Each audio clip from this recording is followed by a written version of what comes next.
Acteur, metteur en scène, chef de troupe, Jean-Philippe Daguerre, Jean-Philippe pour les intimes, auteur célébré et fêté au sens où chaque nouvelle pièce est un événement. Jean-Philippe Daguerre, donc, est une incontournable figure du théâtre contemporain, ancré dans le répertoire classique, mu par l'envie d'émouvoir. Il arrache les larmes des spectateurs, larmes de rire comme larmes d'émotion. Chaque semaine de ce mois de juillet, nous vous avons suivi, Jean-Philippe Daguerre, dans votre carrière, votre histoire, vos envies. Bonjour. Bonjour Christophe, bonjour à tous. Marie-Caroline Morel, Jean-Luc Génère et Nadir Amaoui, bonjour. Aujourd'hui, nous consacrons cette dernière émission sur l'avenir, Jean-Philippe Daguerre, l'avenir du grenier. L'avenir de Jean-Phi, quoi. L'avenir de Jean-Phi. Ça va rester Jean-Phi. Du grenier de Babouchka, vos rêves, vos envies. Et une question, pourquoi pas acheter un théâtre ? Parce que je pense que quand on aime vraiment le théâtre, qu'on a la chance de pouvoir encore faire des spectacles, je pense qu'il ne faut pas faire ça. Non, mais franchement, Molière, je dis pas... Molière, Guitry... Oui, mais bon, je ne suis pas sûr que c'était la partie de leur vie où ils ont été les plus heureux. Et moi, j'ai pas l'impression d'être fait pour ça. Je peux complètement amener une énergie à l'intérieur d'un théâtre, mais investir dans le théâtre. Je suis pas un homme. J'aime pas être trop enfermé. J'aime bien, tant que j'ai la liberté d'écrire des pièces, de pouvoir en jouer de temps en temps et de les mettre en scène, je n'y pense pas. Après, il arrive un moment où on se démode, ça fait partie du jeu. Je me suis préparé à ça. Je sais très bien que mes années mes plus belles sont actuelles. Donc je sais très bien comment il va y avoir un ralentissement. Et il faudra que je décide de ce que je fais après. Mais c'est pas certain du tout que j'aille vers ça. C'est pas du tout... Là, aujourd'hui, j'y pense pas une seule fois. Même à Avignon. Acheter une salle à Avignon pour non, parce que ce soit un peu la vitrine du grenier de Babouchka ? Peut-être. S'il y a une belle opportunité, tout d'un coup, un théâtre qui correspond à notre esprit. Mais c'est vrai que la tournure actuelle, c'est vrai, elle me m'effraie un petit peu. J'ai besoin de calme en vieillissant. Et c'est quand même cette énergie extraordinaire qu'apporte Avignon, cette adrénaline. Je ne suis pas sûr de la supporter aussi longtemps que ça, parce qu'il y a un temps pour tout. Et c'est vrai que moi je suis au temps de la pré-retraite un peu, même si j'ai beaucoup de projets, mais je suis capable de tout arrêter aussi et de me dire je vais jouer à la pétanque avec mes copains au Pays Basque. Voilà. Tu veux qu'il soit couvert de dettes non, c'est pas possible.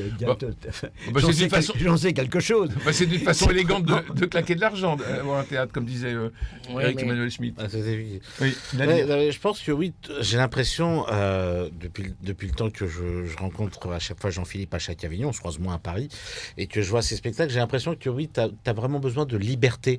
Donc en fait, de rester fixé pendant un mois dans un théâtre à charbonner comme c'est pas permis, avec toute la pression et les nerfs, je pense que oui, en effet, je pense que à Avignon en tout cas, je sais que ça pourrait pas te convenir, mais à Paris, je sais pas, je trouve, je veux pas faire l'homme aigri, et je suis pas aigri, mais je suis dans une phase où prudent. Actuellement, oui, c'est pas que ça, c'est que là actuellement, la façon dont se passent les choses, les choix artistiques, les efforts qu'on doit faire, la façon de programmer en province aussi, où tout d'un coup il y a des gens qui adorent ton spectacle mais qui le prennent pas parce qu'il y a un sujet qui va heurter la mairie.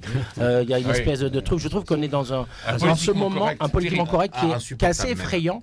Et moi qui fais des spectacles qui peuvent y ressembler, mais sans me forcer, j'ai quand même des envies d'aller sur des sujets difficiles, et dès que je m'y frotte un peu, à chaque fois je le vois bien, ça peut effrayer les programmateurs. J'ai encore eu dans le 8e ciel des gens qui n'ont pas pris le spectacle alors que les programmateurs l'ont adoré, et parce que ils n'ont pas été validés au niveau de la mairie, parce que le maire a vu qu'il avait marqué le mot migrant, que ça crée un débat dans la ville, ils veulent pas qu'il y ait des choses comme ça. Donc je me dis, j'avoue que là, m'investir sur des choses comme ça me semble compliqué de faire partie de ce monde-là. Je préfère rester libre dans mes choix et monter du Molière, monter des grands classiques qui sont pour moi faire visiter le château de Versailles, d'être toujours une espèce de cette chance. Je prends tellement de plaisir à monter des pièces classiques que je me vois plus, si je dois continuer à faire du théâtre, à explorer encore les grandes œuvres et les faire partager. Vous ne pourriez pas écrire sur MeToo ? C'est un vrai sujet, hein. Je pense qu'au fond, à travers les pièces que je fais... L'école des femmes, les femmes savantes ont déjà tout dit. Non, mais par contre, je dis franchement, je suis issu d'un monde très macho, je suis d'une éducation très catholique, basque, aîné d'une famille, de toute la famille, avec des valeurs comme ça, où l'homme est à sa place, les femmes sont à leur place, etc., avec beaucoup de respect pour les femmes, mais quand même, avec cet esprit-là. Et c'est vrai que je suis dans une lutte vis-à-vis de moi-même pour être vers le féminisme très forte, parce que tout simplement, ma ma femme est féministe, j'ai 2 filles qui sont très féministes et qui m'ont appris à avoir conscience un peu de ce patriarcat, je suis assez d'accord, j'essaye de me rattraper par rapport aux femmes, et c'est vrai que j'écris des beaux rôles pour les femmes, je pense, dans le 8e ciel, dans le petit coiffeur, dans le charbon dans les veines, il y a un grand monologue que fait Raphaël Cambray. J'essaye de servir les femmes et de les regarder beaucoup plus qu'avant, parce que j'ai toujours été dans un monde très camarade, très masculin, que j'ai adoré, j'adore le rugby, j'adore le foot et tout ça, mais c'est vrai que moi, mon avenir, il est tourné vers les femmes pour essayer de leur rendre hommage. Je pense qu'il y a un combat à mener aujourd'hui, c'est le féminisme, et évidemment que je suis contre le fascisme et que ça peut apporter, et que les féministes ont besoin des hommes absolument, et moi je suis candidat pour faire partie des hommes qui ont envie d'arriver à ça, mais c'est vrai que je suis aussi effrayé parfois par la mise à... C'est vrai, en ce moment c'est un peu en guillotine un peu de partout, le manque de discussion, le manque de raisonnement, et à travers mes pièces j'essaie de trouver de la discussion. Donc j'aborde tous ces thèmes dans mes pièces, le racisme, la position de la femme, de l'homme, le pouvoir, la relation à l'argent, au matériel, à l'amitié, l'amour, qu'est-ce que c'est, la loyauté, bon voilà, c'est des choses qui nous interrogent. Mais c'est vrai que tous mes projets d'écriture sont plus intéressés par moi je fais partie des gens qui pensent que pour améliorer tout, il faut vraiment se pencher sur le sort de la femme, et que ce soit pour l'écologie, pour tout. Je pense que c'est là qu'il faut aller chercher. Je pense vraiment, sans tomber dans je décapite pas tout ce qui se passe actuellement. Je pense qu'il y a un manque de raisonnement qui est terrible. Aujourd'hui, on n'ose plus parler de quoi que ce soit, et même à travers nos pièces. Donc c'est pour ça que je suis pas sûr d'avoir envie de m'y investir plus que ça, en fait. De ne pas s'auto-censurer. Ah oui. C'est le problème c'est pour ça qu'être directeur de théâtre, ça permet cette liberté, contrairement à ce que tu disais. Le seul avantage d'être directeur de théâtre, c'est qu'on peut être vraiment libre et on peut écrire ce que l'on veut et on peut mettre en scène ce que l'on veut. C'est pas... Voilà. En tant qu'auteur, tu peux aussi écrire sur ce que tu veux. On avait fait une tournée justement avec Daniel Leduc dont on parlait, et on était au moment des colonels, on était en Uruguay, et puis il y avait un bureau de la censure qui était là. Et alors, c'était une pièce de Satie, d'Éric Satie. Donc, alors, le type, il regardait, il lisait page par page, et il mettait un cachet sur chaque page pour montrer qu'il avait lu la pièce. Je sortais de là, et puis il y avait un metteur en scène uruguayen je lui dis, mais enfin, comment vous pouvez vivre ça? C'est pas possible. Et il m'a dit cette chose, que je m'en souviendrai toute ma vie, il m'a dit, mais monsieur, la censure, c'est rien. Le drame de notre pays, c'est l'autocensure. C'est exactement ce qui se passe en ce moment. C'est l'autocensure. Ouais. Il faut y aller, il faut pas. Puis après, et puis s'ils ne sont pas contents, ils nous empêchent. Mais on peut les montrer du doigt, ceux qui nous ont empêchés. Tandis que quand soi-même on commence, et donc l'avantage d'être directeur de théâtre, c'est ça. C'est qu'on est libre. Voilà. En tout cas, moi, dans mon théâtre, je prends des spectacles d'extrême droite, des spectacles d'extrême gauche, des gens avec lesquels je suis en désaccord complet. Voilà. Mais au moins, voilà. C'est ça la liberté. Voilà. Et ça, c'est essentiel. Mais c'est vrai que c'est de plus en plus fou, quoi. De plus en plus fou. Hein. La censure partout.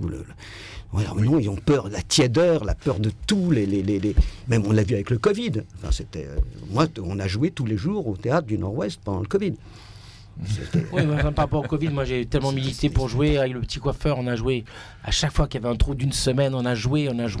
J'ai fait partie des gens qui ont milité. On m'a vachement engueulé pour ça parce qu'il y avait tellement d'aides faites pour les théâtres que quand je la ramenais, je me faisais engueuler parce qu'on disait qu'est-ce qui nous fait chier de la guerre, et c'est toi qui sont joués. Enfin, il y avait une façon de. Moi, je pense qu'on a fait une énorme erreur de se laisser faire le 10 décembre quand il y a eu la loi. On a laissé rentrer les gens dans les magasins, mais pas dans les théâtres. On a fait une énorme erreur parce qu'on a habitué les gens à vivre sans nous. On a habitué les gens à vivre sans nous. Et à partir de là, on est en train de le payer. Donc il y a de moins en moins de projets, il y a de moins en moins de public qui vient. Enfin, il y en a quand même encore, mais ce n'est plus la même. On a fait une énorme erreur d'accepter cette. Les intermittents, par exemple, dont je fais partie, je les soutiens tout le temps, bien sûr. Mais ils ont pensé qu'en ayant 24 mois, on leur renouvelle 1 an, 12 mois leurs droits, ça a suffi pour les faire taire. Parce qu'ils se sont. On s'est tu. Oui. On s'est tu en disant c'est bon, on a les droits. On n'a pas eu conscience qu'on a fait vivre les gens avec cette espèce d'aberration de dire ce mot terrible de non essentiel. Voilà. La France, pays de la culture. Et là, on s'est mis une épine dans le pied. Il va falloir plusieurs années pour s'en sortir parce qu'on n'aurait jamais dû accepter le 10 décembre qu'on ne réouvre pas les théâtres. Je pense que c'était une erreur énorme. Les théâtres ont été énormément compensés, les intermittents ont été compensés, les compagnies ont été compensées, mais c'est pas ça qu'il fallait faire. Il fallait continuer à jouer. Absolument. Je pense qu'on a fait une énorme erreur et on en paye le prix. Absolument. Ils ont été compensés ou achetés ? Et il y a une autre... Pardon ? Ils ont été compensés ou achetés? Non, mais je comprends, c'est très dur, l'économie d'un théâtre privé, c'est très dur. Donc je me mets à la place de tout le monde, mais il n'en demeure pas moins que je pense que l'erreur qu'on a eue, enfin, je trouve qu'on on a payé le prix de cette compensation où on se dit taisez-vous, on a habitué les gens à vivre sans nous, et ce n'est pas une bonne chose, il va falloir du temps pour remettre les choses à leur place. Autre drame de la part des gens de théâtre, c'est le masque. Comment on a pu accepter que des spectateurs aillent au théâtre avec un masque? Comment? Alors que c'est une communion. Comment? Moi, ça m'a sidéré. Je rappelle que Jean-Luc Génère est l'auteur d'une pièce qui s'appelle Le Masque, et qui raconte l'histoire d'un journaliste qui entre dans un commissariat de police parce qu'il n'est pas masqué. Et donc, il va se rebeller contre le commissaire de police et contre l'ordre général. Et le commissaire est masqué.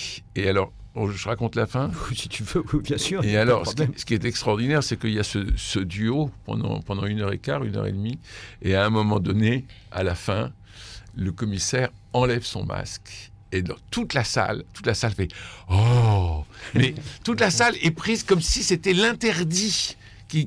Ça y est, on avait levé le tabou. Enfin, c'était extraordinaire. Et il faut dire que la pièce est bien écrite. Je ne dis pas ça parce que vous êtes là, Jean-Luc Génère, mais quand même un peu aussi. Il vaut mieux m'avoir dans son camp. Cette pièce se joue actuellement? Oui, on la joue de temps en temps. Bon, donc si vous voulez voir Le Masque de Jean-Luc Génère, c'est au théâtre du Nord-Ouest parisien. Mais effectivement, l'autocensure est absolument partout en ce moment, je trouve, et de plus en plus. Et les artistes Alors, il y a ça, et puis il y a une deuxième chose, c'est qu'on ne comprend plus le monde dans lequel nous vivons, qui est trop rapide. On le voit avec les événements en géopolitique, les événements internationaux. On l'a vu avec une pandémie, on le voit avec la technique qui va à toute allure, l'intelligence artificielle, nos smartphones qui sont de plus en plus complexes. Et aujourd'hui, c'est difficile de parler pour un auteur de notre époque. Je vois par exemple dans les romans, les gens parlent d'autrefois. Et ils écrivent à l'indicatif présent. Parce que c'est moderne. Mais ils ne parlent pas d'aujourd'hui. Parce que ceux qui vont écrire pour l'aujourd'hui sera obsolète demain matin. Et ça, c'est parce que ça va trop vite. Puis le spectateur, il est toute la journée face à l'actualité. Quand il sort au théâtre, je pense qu'il a envie d'aller voir autre chose que d'être plongé dans sa réalité de tous les jours. Oui, me semble. Après, je sais pas. Quand je fais le Chambon-les-Veines, c'est mon 3e volet historique. Il y a eu Hoffmann, il y a Le Petit Coiffeur. Chambon-les-Veines, c'est dans cette lignée-là. Oui. C'est un peu mon 3e volet. Et après, j'ai fait des trucs contemporains, plus avec le 8e ciel que j'avais adapté d'un roman, le 8e ciel que j'avais créé, et puis La Chambre des Merveilles que j'avais adapté. Des œuvres plus contemporaines. Mais j'ai l'impression que d'aller un petit peu chercher les choses pour raconter ce qu'on a envie de dire un peu dans le passé, ça nous légitimise un peu, ça nous protège un peu de l'acharnement de ce qu'on peut dire aujourd'hui dans toute actualité. Donc moi, les thèmes d'aujourd'hui qui sont dans la base complète, ils sont absolument, il me semble, abordés dans Charbon dans les veines. Mais le fait d'y avoir mis un petit siècle derrière permet d'avoir une écoute beaucoup plus, il me semble, beaucoup plus simple et les gens m'écoutent un peu plus que si j'avais écrit quelque chose sur les mêmes thèmes. En parlant de la migration de la petite Marocaine aujourd'hui, si je le prends aujourd'hui, je pense que ce serait beaucoup plus compliqué. Je l'ai vu avec le 8e ciel en parlant de migrants géorgiens. Je pense que ce serait beaucoup plus compliqué. Alors que là, je l'aborde de façon historique. Les mines de charbon, les Marocains qu'on emmène dans les mines parce qu'on manque de main-d'œuvre, et la petite Marocaine qui essaie de s'intégrer au milieu des gueules noires. Mais là, tout d'un coup, le spectateur, il vient de façon il se laisse beaucoup plus faire et a envie d'y aller. Beaucoup plus que si je le raconte si ça se passe aujourd'hui. C'est ça le problème aussi. Oui, mais vous ne pensez pas que le spectateur a besoin qu'on lui parle de lui et d'aujourd'hui? On lui parle de lui à travers les histoires comme ça du passé. Ah, insensé qui croit. Comme Molière, mais Molière il parle de qui? Il parle de nous. Molière, le Cid. Corneille il parle de qui? Il parle de nous. C'est pour ça que ça traverse. Alors moi, je n'ai pas la prétention de penser que ça va traverser le temps, mais en tout cas, j'ai l'impression que quand je traite ces sujets en allant les chercher dans une histoire un peu antécédente, j'ai l'impression qu'elle est beaucoup mieux reçue. Et puis, c'est ce que tu disais tout à l'heure, c'est-à-dire qu'il y a une éternité de l'homme. Oui. On est chrétien aussi pour ça, parce qu'on croit à une éternité de l'homme. L'homme est le même. Il n'a pas changé. Ce qui change, c'est l'infrastructure, voilà. Mais l'être, c'est le même. Et quand c'est des grands auteurs comme Molière, c'est éternel, quoi. Il n'y a aucun problème. On parle toujours. On peut rencontrer Alceste demain. Hein. Ah, un sens qui croit, tu n'es pas moi, disait Victor Hugo. À condition, et c'est tout le problème, à condition que dès l'écriture, ce soit des personnages, ce soit des êtres que l'on peut rencontrer, des frères humains. C'est tout le problème. Mais aujourd'hui, moi, je souffre de ne plus voir de vraies pièces parce que c'est plus des personnages qu'on peut rencontrer, c'est plus des frères, c'est des archétypes. Voilà. Et moi, j'aime pas le théâtre archétypal. Des archétypes ou des silhouettes. Voilà, j'ai une question, Jean-Philippe Daguerre. Je voulais vous demander, maintenant que vous écrivez, que vous mettez en scène, que vous produisez, etc., est-ce que ça vous donnerait envie de mettre en scène ou de jouer dans une pièce qui ne serait pas la vôtre ou celle de votre femme? Oui, ma femme va monter une pièce l'année prochaine pour Avignon, qui sera après jouée en tournée et à Paris, dans laquelle je vais jouer. Et je vais être enfin que comédien. Ça me fait du bien. En fait, plus je vieillis, plus j'ai envie de revenir sur scène. Je pense que Jean-Luc aussi, il est revenu à ça. Il a dirigé un théâtre, mais on a bien compris, diriger un théâtre, c'est une folie. Il a mis en scène, il a écrit et tout ça. Et en fait, l'endroit du jeu, le plaisir du théâtre, ça reste celui du comédien. Il se déguise, il vient jouer avec ses copains. Il est face aux spectateurs. Il passe un super moment. Et je trouve que c'est le plaisir number one de tout. C'est le comédien. C'est vraiment extraordinaire. Et donc, du coup, moi, plus ça va, plus j'ai envie de jouer. Puis être dirigé par un metteur en scène. Et je vais dirigé par ma femme, par Charlotte, à qui j'ai une confiance absolue. Et je vais être dirigé par elle, donc sur une création écrite par les auteurs des Téméraires, Alexandre Foulon et Julien Delpech, qui ont fait un très beau volet. Ça s'appelle Le Chant du Lion. J'en dirai pas plus, mais qui est vraiment une très belle pièce. Et il y aura Vanessa Caillol qui va jouer dedans aussi, et moi. Et puis après, c'est des auditions. Il y a des auditions. Mais c'est vrai que c'est une très belle pièce. Je suis heureux de faire partie de ce casting. Quel est le rôle que vous voudriez absolument jouer comme comédien? J'ai pas de fantasme là-dessus parce que j'ai toujours un plaisir énorme à jouer les seconds rôles. Donc je me considère pas comme un grand comédien. Donc je sais que le plaisir d'être faire partie d'une équipe me suffit. Donc je ne fantasme pas sur des rôles que je ne jouerai jamais. Par exemple, même on m'a proposé des rôles principaux, je les ai souvent refusés pour des seconds rôles. C'est comme ça. C'est ma façon de traverser le théâtre. J'adore jouer, mais je n'aime pas être le rôle principal. J'aime plutôt accompagner en tant que sur un plateau, beaucoup plus. Alors que je suis, en tant que metteur en scène, directeur de troupe avec Charlotte, j'ai quelque chose d'autoritaire. J'aime cette responsabilité. Mais sur le plateau, j'aime bien être plus cool, plus détendu, avoir moins de responsabilité. Il vous arrive de jouer des pièces que vous avez mises en scène? Oui, mais souvent par accident. Le Charbon de l'Éven, c'est parce que j'ai remplacé un comédien qui était malade. Donc je l'ai fait, j'aurais dû le remplacer plus tard. Bon, c'est compliqué. Sur Hoffmann, quand j'ai remplacé Franck Desmet, c'est parce que Franck Desmet jouait dans Claire en Bar avec moi, au Théâtre 13, et il ne pouvait plus faire la tournée. Donc c'est lui qui a eu l'idée. Il a dit les gens vont faire la gueule. J'ai dit putain, mais si t'es pas en tournée, ils vont râler. Et ils ont dit la seule façon pour qu'ils râlent pas, c'est que tu joues dedans parce qu'ils auront l'auteur et le metteur en scène d'Hoffmann, et comme ça ils râleront moins. Donc c'est ce que j'ai fait. Mais ça m'a tellement fait plaisir de jouer que j'ai repris goût au théâtre en tant que comédien grâce à ça. Donc merci Franck Desmet de Parce que vous n'aviez pas joué depuis longtemps? Oui, j'avais pas joué depuis 6 ans. Ah oui, en effet. Ouais. J'avais été tellement en scène. C'était devenu tellement enivrant que. Et puis moi j'ai une vie de famille, j'ai 3 enfants. Il y a aussi un moment, il faut s'organiser aussi. Et c'est pas toujours simple quand on est un couple de comédiens où on joue tout le temps tous les deux, quoi. Ben oui. Donc, et puis je prenais tellement de plaisir à mettre en scène que ça m'a pas manqué en soi. Mais à un moment ça m'a manqué. Un moment où ça m'a manqué. Et là je me rends compte à quel point en jouant dans Hoffmann, en jouant dans Le Charbon en l'Éven où je joue en ce moment, je prends énormément de plaisir à jouer. Donc voilà. Enfants, hein. J'ai 25, 13 et 6. Ah oui. Ça s'appelle le grand écart. Ah oui, c'est grand. Ouais. Et j'ai un chien. Pas peu dire. Bon, on va rester dans le thème de l'émission, qui sont... Ce sont les rêves. Les rêves, ça passe aussi parce que l'avenir des enfants... Bien sûr. Ils vont pas devenir comédiens, les pauvres. En tout cas, non, moi j'adore. Moi, je rêverais que mes enfants soient dans. Non, mais ils sont artistes à leur façon. Ma fille a l'envie d'être comédienne. Mon fils, lui, pour l'instant, il veut être paléontologue à 6 ans.